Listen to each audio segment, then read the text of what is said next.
So this morning, we are in week 3 of a series called The Upside Down Kingdom. And the purpose of this series is really to show us what it means to live the Christian life.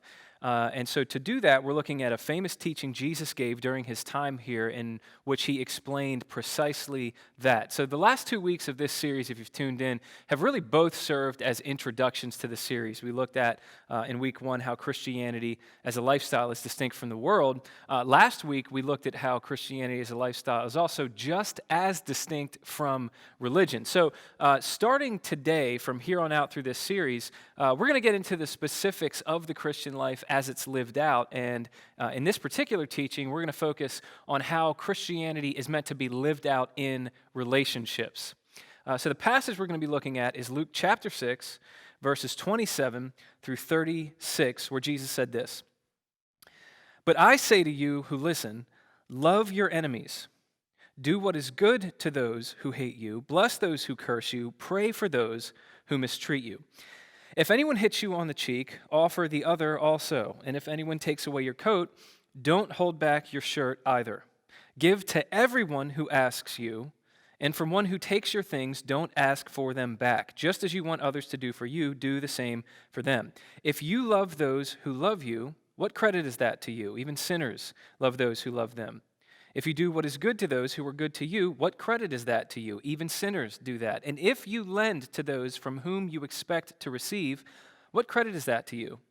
Even sinners lend to sinners to be repaid in full. But love your enemies.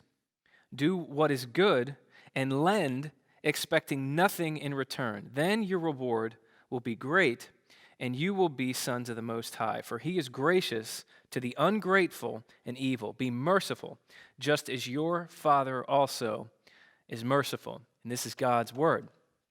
Now, I said that in this teaching we're going to talk about relationships. And usually when we hear the word relationships, we think about things like friendship and romance and people who are close to us. And the truth is, everything that we're going to be studying today certainly applies to all those relationships. But the main purpose of this passage is to teach us how to relate, not to people who are close to us, but actually to people that we would rather keep far from us. And when you study this passage, you'll see that in it, Jesus is really, he's talking about 3 different groups of people, 3 people that would be a whole lot easier for you and I to write off and to distance ourselves from. So what I want to do on the front end of this teaching is look at these 3 different groups of people and what Jesus has to say about how he expects us to treat them. So the first group of people that Jesus deals with is people who have hurt you. In Luke 6, 27 through 29, Jesus says, "But I say to you who listen, love your enemies, do what is good to those who hate you. Bless those who curse you, pray for those who mistreat you." And verse 29, "If anyone hits you on the cheek, offer the other also." So in these verses, Jesus is really talking about people you consider to be your enemy. People who, to quote him, have hated you, people who have cursed you, people who have mistreated you. And Jesus says here, not only do I not want you to pay them back, he goes infinitely further than that. And Jesus is saying that he's calling you and I to love them. And in case there's any ambiguity about what that means to love your enemies, he spells it out for us here really plainly. What it means to love your enemies is to do good to them, to bless them, and to pray for them. In other words, Jesus is calling you and I to do everything we can to make life better for the people who have made our lives worse. All right? So that's the first group of people who have hurt you. The second group of people Jesus deals with here is people who have less than you. And we see this in the verses immediately after that, and starting in verse 29. Jesus says, "And if anyone takes away your coat, don't hold back your shirt either. Give to everyone who asks you, and from the one who takes your things, don't ask for them back. Just as you want others to do for you, do the same for them." So first off, when Jesus talks about someone taking away your coat, he's not referring to you getting robbed. What he's talking about is when someone in need comes to you, Jesus' expectation is that you and I would be radically generous with that individual, meaning we actively look for ways to go above and beyond just meeting their most pressing, most dire needs, which is, of course, exactly what we would want somebody to do for us if we were in the same position. A guy named Earl Ellis, who wrote a commentary on Luke, he reflected on this passage, and I thought what he had to say was helpful here. He said, Christ is not here advocating perfunctory, not a word you hear every day, perfunctory or even large gifts to the poor. He enjoins a moral concern that will express itself in a spirit of self-denial in every encounter in life, and will do this for the sake of the kingdom of God. So what he's talking about here is being so concerned for people who have less than you that you don't do anything without thinking of them. Meaning you don't write up a budget, you don't go on a vacation, you don't even go to the store without actively looking for ways to limit yourself so that you can have enough left over to help those who have less than you. So just to drive this one home, I just want to be crystal clear here. Jesus is not here talking about just being generous and just being willing to give when a specific need presents itself in our lives, when somebody specifically asks us, or somebody passes a plate at church, or somebody brings up some kind of cause at work. What Jesus is talking about here is a lifestyle of generosity in which you and I are so concerned with people who have less than us that it causes us to actually spend less on ourselves so that we have more left over for them. All right, so that's people who have less than you. The third group of people Jesus talks about here is people who are different than you.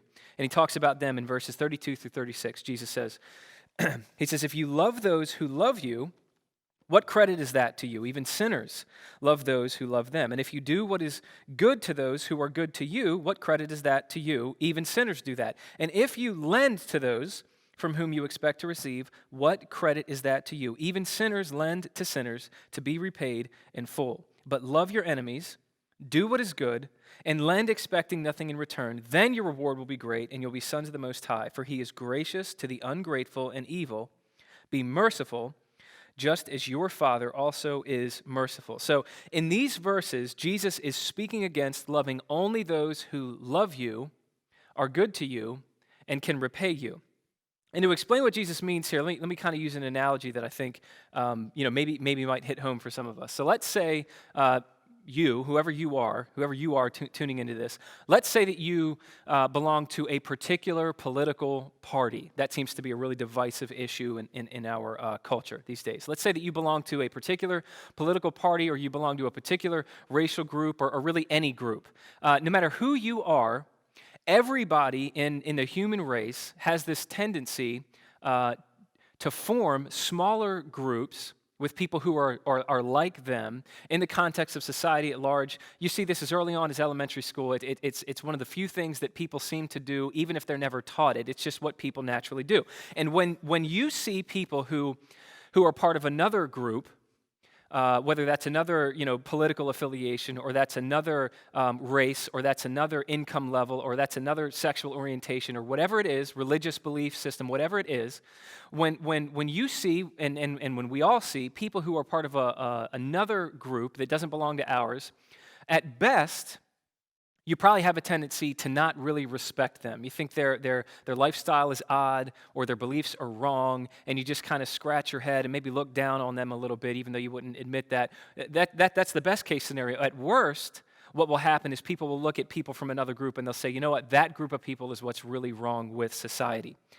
You might even be civil to people who are not like you, who are part of a different group in some way, shape, or form. You might be civil to them, but you're not going to open up your home to them. You're not going to open up your purse to them. You're not going to open up your life to them like you would people who are just like you. And what Jesus is basically saying here is everybody's like that. What this means is everybody goes through life sort of like this. You walk into a room with people, and you immediately ask yourself, are these my kinds of people? Are they the kind of people that I want to associate with? Are they the kind of people that can benefit me in some way, shape, or form?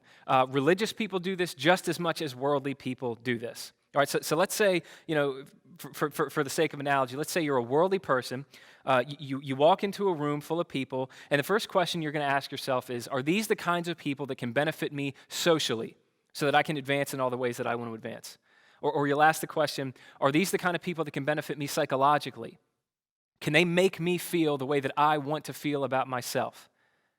And if, as you kind of size them up and see them and basically judge them, if you decide that they're not cool enough or they're not successful enough, they haven't achieved enough, they're not good looking enough for you, then you might tolerate them. You might actually be civil toward them, but eventually you're going to discard them. You're going to look at them as really more of an object than a person, and when they don't check all the boxes on your list, you're going to write them off and be done with them. And religious people do the exact same thing. It just might happen to manifest itself a little bit differently. Religious people walk into the same environment, and they look around, and they size people up just like worldly people do. And religious people, you'll remember this if you were here with us last week. Religious people need to feel good about themselves because they're basing their entire lives on their ability to keep the rules and live a good life and be a good person. And so they need constant assurance that they're doing that. And so they see the people around them in any given setting, and they ask the question, all right, are these good people? And are these people that can make me look good? And can they help me get accepted by the people that I need to be accepted by so that I can be okay with myself? What Jesus is explaining in these verses is basically everybody's playing that game.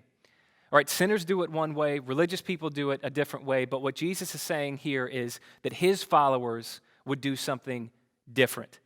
What he's saying is that genuine followers of Jesus, genuine Christians, would be the kind of people who go through life actively looking for opportunities to do for people who are very different than them what the rest of the world only does for people who are just like them.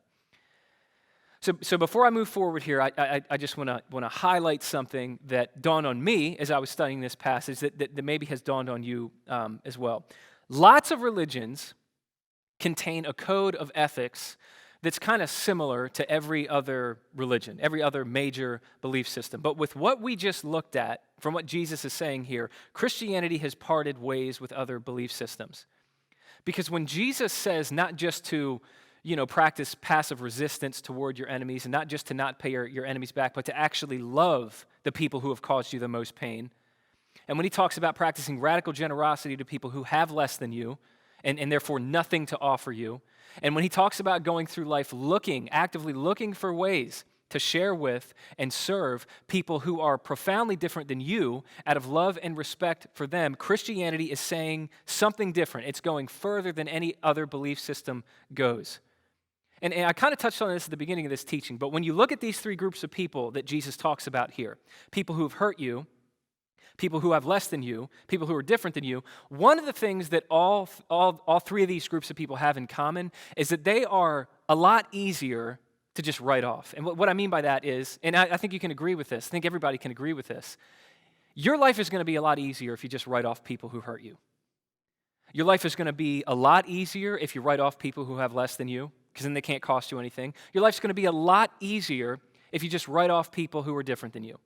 Because then you don't have to think through what you really believe. You don't have to open up your life. You don't have to have those kind of awkward conversations and situations and love people without feeling superior to them or trying to change them or any of that kind of stuff. It's easier to write these kinds of people off. But what Jesus' words here in Luke chapter 6, verse 27 through 36 leave us with is one central idea. It's really the main idea of this week's teaching that I wanted to leave you with. The idea is this. The evidence that you belong to Jesus is found in the way you treat people who are easy to write off. Meaning, according to this passage, the mark that you really are a Christian, instead of simply a religious person or an irreligious person, the mark that you really are a follower of Jesus is going to be found in the attitude that you have toward people who have hurt you, have less than you, and are deeply different than you. So the question that you and I should ask ourselves at this point, and you want to talk about a convicting, kind of soul-bearing question. The question this passage demands we ask ourselves is, how do you treat those people? Do you hold a grudge against those people for the way that they've hurt you? Do you look for ways to pay those people back, to make them feel what they made you feel? Do you write them off entirely, or do you just harbor a kind of sense of, a smug sense of superiority toward those kind of people? Or do you forgive the people who have caused you the most pain? And more than just forgiving them, do you actively look for ways to love and serve them without any sense of superiority toward them? Because what Jesus is saying here is that's how you can know that you belong to me. Now, at this point in this teaching, I would think two ideas are coming to your mind because, to be perfectly honest with you, they're the two ideas that came to my mind over and over again as I just looked at what Jesus is calling us to here. The first idea is, I don't think I can do this. And the second idea is, I'm not even sure I want to. This is fine to talk about in a teaching on a Sunday morning or whatever day of the week you happen to be tuning in, but to actually think about, to think through the implications of what Jesus is calling you and I to do here. Loving enemies, blessing those who curse us. I mean, I think this is the most convicting part in all of the Sermon on the Mount, and I think it's the most difficult thing to walk in. But there's two things that Jesus says in this passage, almost in response to the thoughts he knew that his words would raise in our minds. And what Jesus' words show us here is, on the one hand, he tells us a lot about ourselves and explains why it is so difficult for you and I to do this. And then he goes on to tell us what needs to happen in our lives, what we need to internalize in our lives if we want to do what he's calling us to do. So first of all, let me ask a question that maybe you never thought about. First question is, why is this so hard to do? Right? Everybody knows it's hard to love people who have hurt us. You know that it's hard to love people who have hurt you. But maybe you've never asked yourself, well, why is it? What makes it so hard to love people who have hurt us, who have insulted us, who have challenged us, who have damaged our ego? Why is that so hard? And what Jesus does, interestingly enough, is he answers that question, but ironically enough, he does so by asking a question of his own. Actually, 3 times in this passage, Jesus asks the same question. Whenever you see that kind of repetition in Scripture, that's basically the Bible's way of telling us that we should really sit up and take notice to what we're reading. In Luke 6, verses 32 through 34, Jesus says, "If you love those who love you, what credit is that to you?"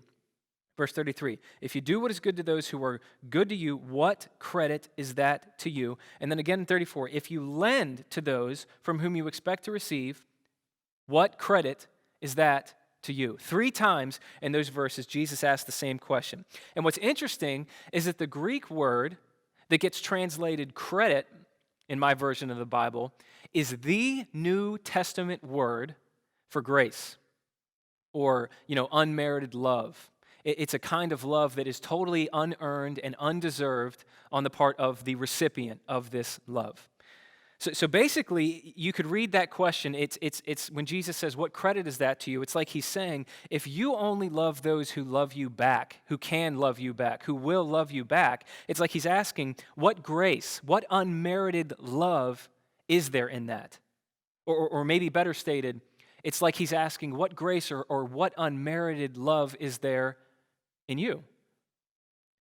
See, what he's saying is that if you go through life and you're only loving people who can pay you back somehow, who can give you some kind of payoff, whether that's emotional, whether that's social, or whether that's psychological, what Jesus' words mean here is that if that's how you go through life, not only are you not loving people well, but you're actually not loving people at all. What you're doing is you're not loving them, you're loving what they can give you, and so you're really loving your own ego, and you're using them as a means to feed your own ego. They're just a means to an end for you.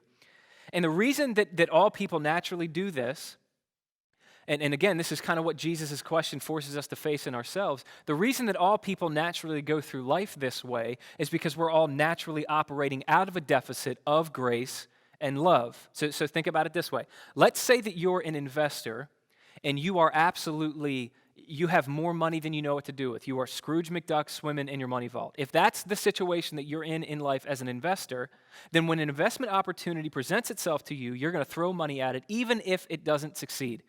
Because you have so much cash on hand, you're able to freely give it away without necessarily needing it to pay off every single time. All right? But let's say, for sake of argument, you're an investor and you have barely any cash on hand. You're literally scraping the bottom of the barrel. If that's your situation and you really need to make a major profit on your next investment, then you're going to be much more careful about who and what you invest in. You're going to make people jump through hoops to get any money from you at all, and you're only going to invest in that which you know is a surefire payoff for you because you can't afford to lose what little you have. Basically, what Jesus is explaining here with this question that he asks us 3 times in a row, he's explaining that every single person on the face of the earth is an investor with barely any cash when it comes to love and grace. See, what we see in the story of the Bible, if you go all the way back to Genesis chapter 3, when sin entered the world and basically broke everything, one of the very first effects that sin had on people was this cosmic existential awareness that there was something wrong with them. And that's what sin does to all of us. So the Bible teaches that across the board, regardless of what front people can put up, regardless of what mask people can put on, every single one of us is deeply unsure of who we are. We're aware, to one degree or another, every single one of us, we are deeply aware that there are flaws within us that are beyond our reach, that we're powerless to do anything about. And so in a very real sense, in a cosmic sort of existential way, every single one of us has this insecurity within us. And it's that insecurity, it's that deficit of love and grace that causes us to make distinctions about who we love and who we befriend and who we associate with. All of that, all of the way that we relate to the people around us is just an outworking of what's going on inside of us.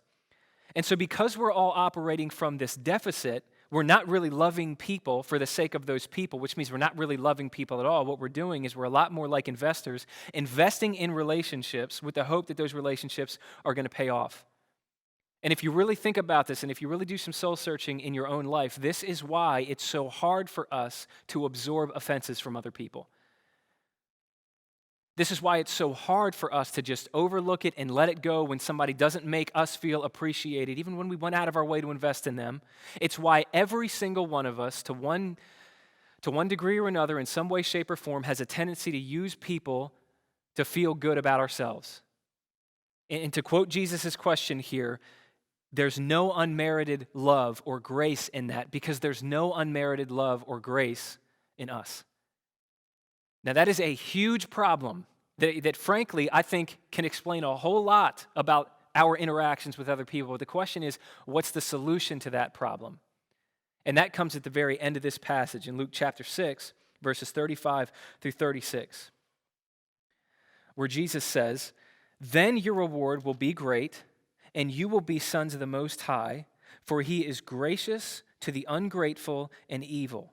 Verse 36, "Be merciful just as your Father also is merciful." Now, I'm going to make a bold statement here. If you and I can internalize what Jesus is saying here, if we can understand and take into our hearts what Jesus is saying here, then it will give you and it will give me the emotional, the psychological, and the spiritual footing that we need to go out into the world and love people the way that Jesus prescribes here. But it all depends on whether or not we understand what Jesus is saying here. So what's he saying? It boils down to just 2 things. First off, Jesus reminds us that we will be, you and I will be, you will be sons of the Most High. Now, Earl Ellis, who I quoted earlier, wrote a commentary on Luke, reminds us that we have to be really careful when we read this particular verse. Because if you rip it out of context, it might seem like it's saying that if we love people well enough, then we can, through our loving people well enough, become sons and daughters of God. But here's what he has to say about this passage. He says, "This is spoken to disciples for whom God is already their Father." What Jesus is doing here is inviting his disciples. Think about this. He says, what Jesus is doing here is inviting his disciples to actualize in their ethic the meaning of their relationship. They're called to be what they are. What this means is that what a Christian has to understand, I mean, if you're listening to this and you've already committed your life to Jesus, probably the most important thing for you to understand throughout your life, if you want to do anything that Jesus calls us to do in the Sermon on the Mount or elsewhere, we have to understand about our relationship with God that we have been adopted. All right, so what is adoption? Well, in Jesus' way, you can read about this in Galatians chapter 4. Paul talks about it, that how the moment we put our trust in Jesus, we're adopted into the family of God. And it was a really significant process because in Jesus' day, in the Roman Empire, it was it was really common if somebody was older and very wealthy but didn't have any biological children of their own, it was a really common practice for them to just decide to adopt another adult person and make that person their heir. And when that happened, the life of that adoptee changed dramatically, it changed instantly, it changed permanently, but here's the key, even though the person who got adopted did absolutely nothing to earn it. All right, so first off, adoption meant you have newfound wealth. All right, you might have been totally poverty-stricken before you got adopted, but the moment that you were adopted by a wealthy person, you were exactly as rich as they were. All that they had was now legally yours as well. Again, even though you did nothing to earn that wealth. But not only did adoption mean a newfound wealth, it also meant a newfound relationship, because suddenly this person who adopted you is not just your CEO, he's not just your role model, he's not just your landlord or your boss or whatever. This person actually is your father, which means that because of this relationship, you now have a new intimacy with him that you never had access to before, that you had access to now. You now had a sense of permanency with him. That relationship is never going to be severed. But you also had a profound kind of accessibility with the person who adopted you, because, think of it this way, a CEO's employees cannot knock on his bedroom door at 2 a.m. asking for milk and expect that to go well. But a CEO's sons or daughters can. And all of that is implied in Jesus' words here. All of that happens the moment that you put your trust in Jesus, meaning the moment that you trust in Jesus to be your Lord and to be your Savior, regardless of what you've done, regardless of people who have written you off, regardless of mistakes that you've made, and regardless of how much your life still needs to, get cleaned up from here on out. In other words, regardless of how far you still are from the finished product, the moment that you put your trust in Jesus, you are loved deeply, you are loved permanently, you are loved unconditionally. And so before we go an inch further here, I want to ask specifically all the people listening to me right now who have put their trust in Jesus, I just want to ask you a really personal question. Do you understand your adoption? Do you understand how Jesus has completely revolutionized your relationship with God? And have you really built your life on that? When you're feeling condemned, when you're feeling like a failure, or even when you're feeling really arrogant, when you start to feel superior to other people, do you go back to the reality of your adoption as your source of strength and your source of identity from which your life flows? Right, that's the first thing that we need to understand if we want to love the way that Jesus is calling us to here. But the second thing that Jesus says here we need to put our hands on, Jesus says that God is kind to both the ungrateful and the evil. And so basically what Jesus is saying is, I want you to be kind like your Father in heaven, because he's been gracious toward his enemies. And in case you hear that and you're wondering, well, who are God's enemies? The answer is you are and I am. That might be a strange thing for somebody tuning in to hear. That might even be an offensive thing. I certainly don't mean it to be offensive, but I do want you to understand this is a really important thing to grasp, that a Christian is someone who understands him or herself as an adopted enemy. All right, two things there. First off, you're an enemy. Neither religious people nor irreligious people consider themselves enemies of God for different reasons. But a Christian, that's unique to Christianity. So one of the ways that you can know that you're a Christian, and one of the ways that you can be sure that you're basing your relationship with God on his grace instead of your works, is that you have come to realize deeply within yourself that in and of yourself, apart from Jesus, you are nothing more than an enemy of God. That you have lived, resentful of his claim over your life. There's been times in your life when you've lived in open rebellion to him.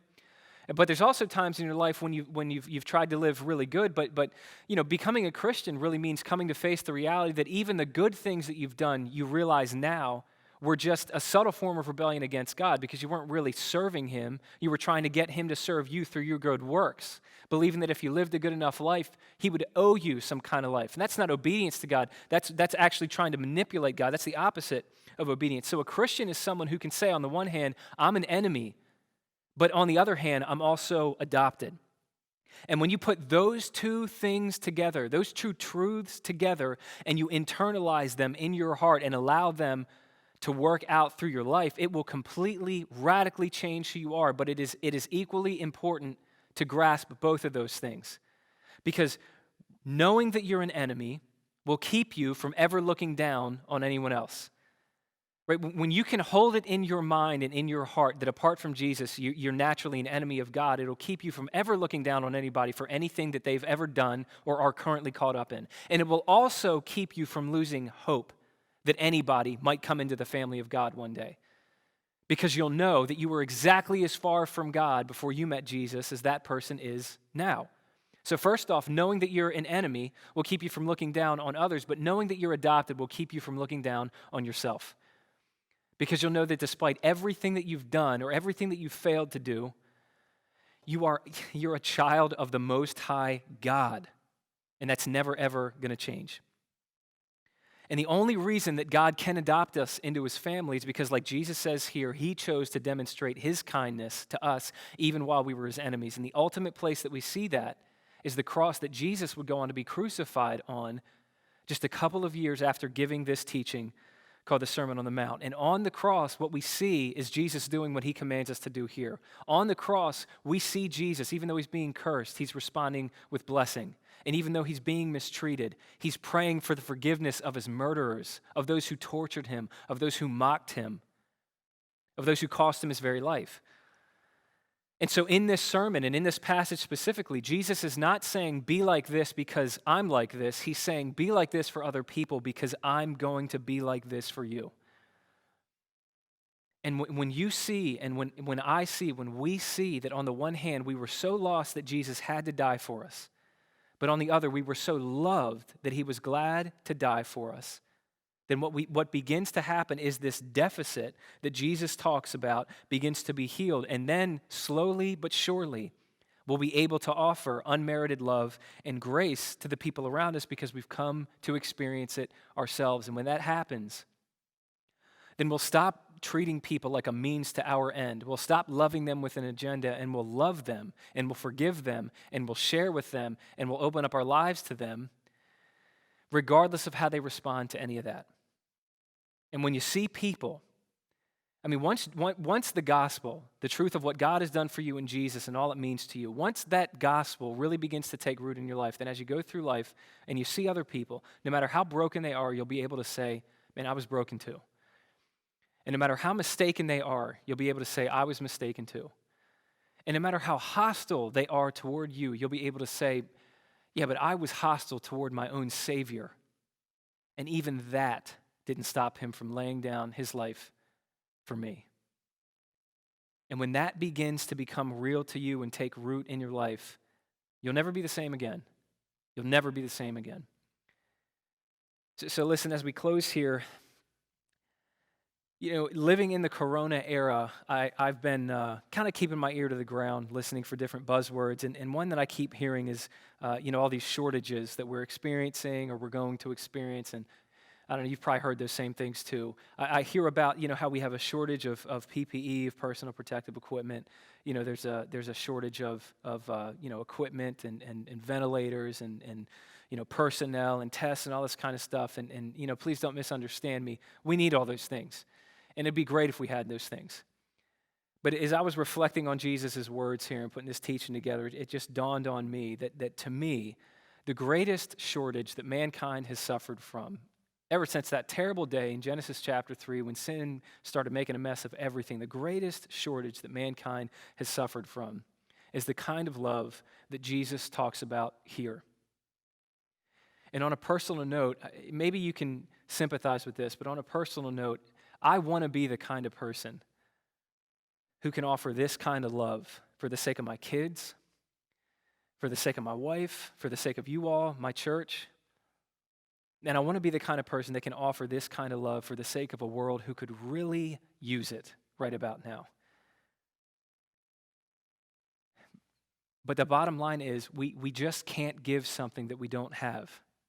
And so if you and I, if we want to be agents of unmerited love and grace to the people that God places around us, then we need to come to a deep and personal experience of unmerited love and grace through a relationship with Jesus. And there's a lot of great things about Jesus. That's a whole other sermon in and of itself. But maybe one of the greatest things about Jesus is that he has exactly that. He has love that nothing can separate you from. and grace that abounds above and beyond every failure in your life and in my life. He has that kind of love and that kind of grace for absolutely anybody who comes to him and puts their trust in him to be their Lord and their Savior. And that's the key to having an upside down love. That's it. And that's all.